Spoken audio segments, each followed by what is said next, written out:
Story on the broadcast was Union Defence Minister Rajnath Singh's visit to Ladakh. Remember, Prime Minister Narendra Modi visited Ladakh. He said the era of expansionism is over. Now Rajnath Singh was not only boosting the morale of our boys in Ladakh, but he also sent out a very clear message. India does not want a single inch of anybody's land. At the same time, India will not permit a single inch of our territory to be taken away. And there was a show of strength. C-130J Hercules aircraft and our Special Forces commandos jumping off those aircraft, our tanks on display, the infantry combat vehicles on display. The message is very clear. The writing is on the wall, on the China wall. We will not cede an inch of our territory. Abhishek Bhalla with our top story tonight.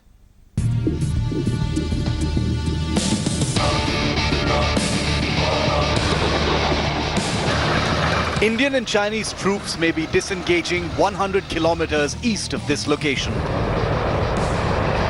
But that doesn't mean Indian forces aren't staying ready, flexing muscle and sending out a powerful signal to the other side. With Defence Minister Rajnath Singh in their midst, the Indian Army and Air Force put on a display of something very special in Ladakh today. The ability to conduct high-altitude warfare without limits. It started off with Special Forces paratroopers jumping out of Air Force Mi-17 helicopters. A mission to showcase rapid injection of troops into the combat zone. The paratroopers involved in the combat freefall are guided to a landing zone by troops called pathfinders on the ground. The troops on the ground were then seen receiving close air support from an aircraft that has become a familiar and formidable sight in Ladakh airspace. The AH-64E Apache attack helicopter. With the paratroopers consolidating their positions, in roll the first armoured infantry vehicles. Like these BMP-2s, these highly agile tracked vehicles are capable of rapid movement into a hostile zone where there may be incoming fire. Then comes the heavy stuff. The true brutes of the plains, seen here flexing their tracks at high altitude. The T-72 and T-90 main battle tanks, armed with formidable main guns as well as a missile firing capability. These are heavier tanks than what the Chinese operate in the area, compelling India to look for lighter versions in the future. With the drill complete, the Special Forces warriors stepped up to meet their VIP guest, and there's much to see in this image as well. That's a Special Forces sniper in a ghillie camouflage suit, wielding his Sako .338 TRG-42 sniper rifle. This Special Forces man sports an exfil combat helmet designed for combat freefalls of the kind just demonstrated. The Defence Minister himself picked up a Russian Pika general-purpose machine gun at the exercise, a weapon that's omnipresent among frontline troops. What Rajnath witnessed here at Stakna in Ladakh today is of extreme significance. It demonstrates a speedy link-up of air and ground forces with an offensive posture. That is, not just to defend territory, but to attack and capture if necessary. There couldn't be a bigger signal for eyes and ears which have definitely tuned in from across the line of actual control.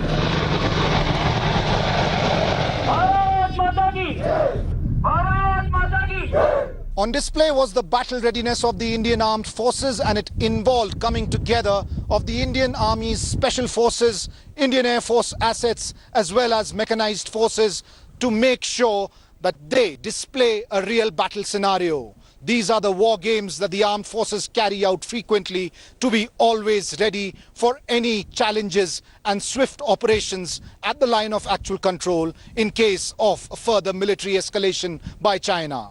With camera person Satya in Leh, Abhishek Bhalla for India Today.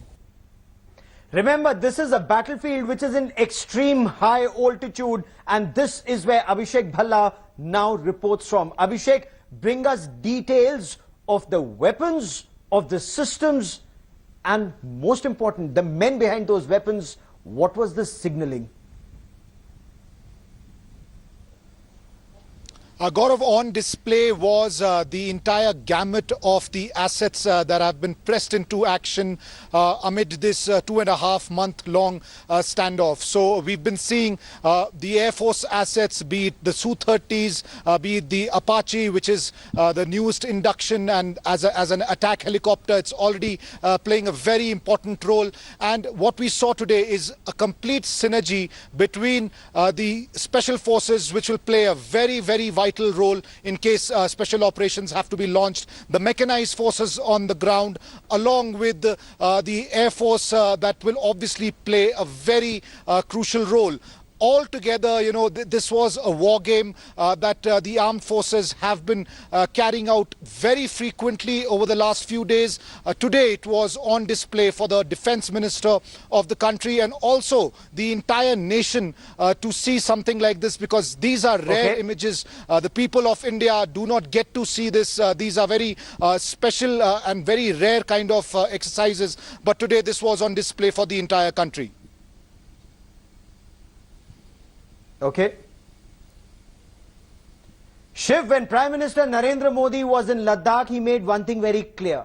Peace comes from a position of strength. And this is India displaying its offensive capabilities. It's not just talking about defensive capabilities, Shiv. Here, the talk is all about offensive capabilities. And explain to our viewers, Shiv, what do the Pathfinders do, the special forces? What does the C-130J Hercules do? The tanks and the infantry combat vehicles, these are not defensive vehicles, Shiv. You know, Gaurav, you're absolutely right. The extreme importance of this exercise, the subtleties of it may have been lost on a lot of people, who are not familiar with military maneuvers. But the message to China is very clear. Anyone with even a little bit of understanding of military matters, would understand that this was an exercise that was hardly defensive in nature. This was completely offensive. It was about registering presence, capturing possible territory, recovering possible territory, and it was completely offensive in nature. The fact that you had a combat free fall in a hostile space, you had troops on the ground, including Pathfinders, destroying equipment, and then being followed by armor in the form of main battle tanks as well as infantry combat vehicles, mechanized forces as well. Like Abhishek said, the entire gamut of your strike elements on full display alongside your special forces and airborne elements, suggests that this was a very well-designed exercise, customized to send out a message that this is not just about protecting territorial integrity, but also being on the offensive if necessary. And remember, the special forces, like Abhishek rightly pointed out, is not something that you flaunt usually. So the fact that they were in plain sight today was very much a message. There were no mistakes here, Gaurav.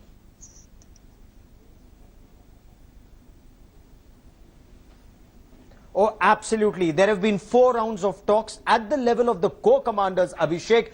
You, Shiv and I have been reporting on the corps commanders' conversations.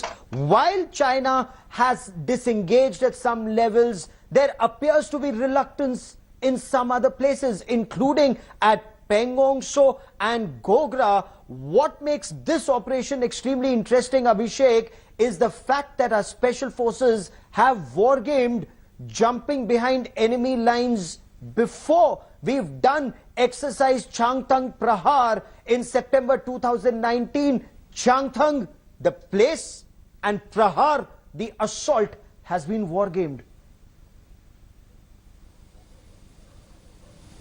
That's right, Gaurav. In fact, in September 2019, there were 2 very crucial war games that the Indian Army carried out. One was in Ladakh, as you rightly pointed out, and there was another one to test its abilities of the integrated battle groups, and that was in Arunachal in a separate sector. But both exercises very important, keeping in mind all the aggression from China, and in the current context this becomes very important, especially because as far as disengagement is concerned, it's now over 2.5 months. Yes, the Chinese have moved back in a few places, but places like Pangong as well as the hot springs area still remain tricky. And to put this in context, what the Defence Minister said today in his address to the troops, he said, yes, we want peace, we want to make sure there's a resolution through some kind of a dialogue, but he said there's no guarantee what the outcome of this will be. And this, he said, specifically because there are some areas where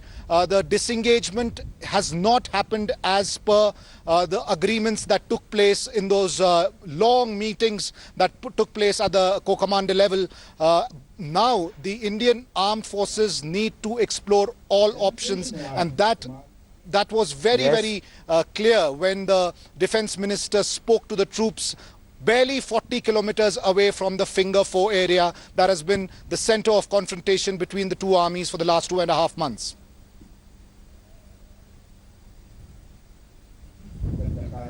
Oh, absolutely. And Shiv, a lot of our viewers know this, and for some others, this has been done before. In the past too, when China came into our territory and was reluctant to go back, there was what in military parlance is often described as QPQ or quid pro quo. Chinese came into our territory, we went up to a certain point, the Chinese protested, then there were talks and the Chinese went back. Shiv, it's been done before, it can be done again. And there's no reason to believe it's not being done already, Gaurav. You know, the fact is, there is much about what the Indian Army and the Indian forces are doing and have done, you know, that for various sensitivities and national security reasons cannot be reported. I can tell you for a fact that there are very many things that are under discussion during these talks that are of a sensitive nature. I won't comment on whether they pertain to QPQ, quid pro quo, or any kind of exchange or leverage that India may have. That is up to the generals. I'm no one to advise them. But I can tell you that our reporting has been absolutely bang on in terms of India not just being in a defensive posture in some particular places. It started with the Galwan Valley, where it was India's initiative. A narrative has been spread by some vested interests that this was defensive in nature. But this was India not only defending its territory, but also sending out a very clear message to the Chinese on their side of the line of actual control. And that's why you've seen the disengagement in the Galwan Valley succeed quite well, because of the message that was sent out by India there. It's more complicated in Gogra and Hot Springs, as Abhishek rightly pointed out. But going forward, I think the phase-wise disengagement that you're going to see will have to speed up. The winter months are coming. The disengagement process will have to speed up. And India definitely has leverage against China, Gaurav.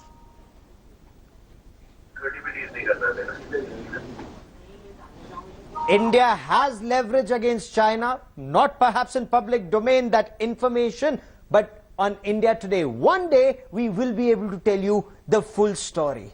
But while we talk about the man behind the gun, extremely important, and we have the finest soldiers, what is extremely important is they must have the best weapons money can buy, and they must have it now. So one lesson that this Ladakh face-off has taught India is that China, one, cannot be trusted, two, cannot be taken lightly. With that in mind, and since that violent clash at Galwan Valley, India has been steadily ramping up the defense infrastructure and acquiring new age weapons to provide them to our fighters. So top weapons are now being fast-tracked, whether it's unmanned combat aerial vehicles, and remember, they will be absolute game changers in this scenario, to light drones, because it's very important to know what's happening on the other side of the hill. India Today's Shiv Arur with this report.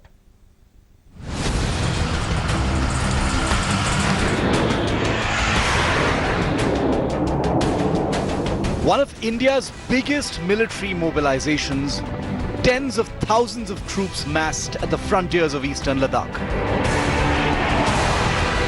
Bolstered by some of the highest tempo in air and ground operations.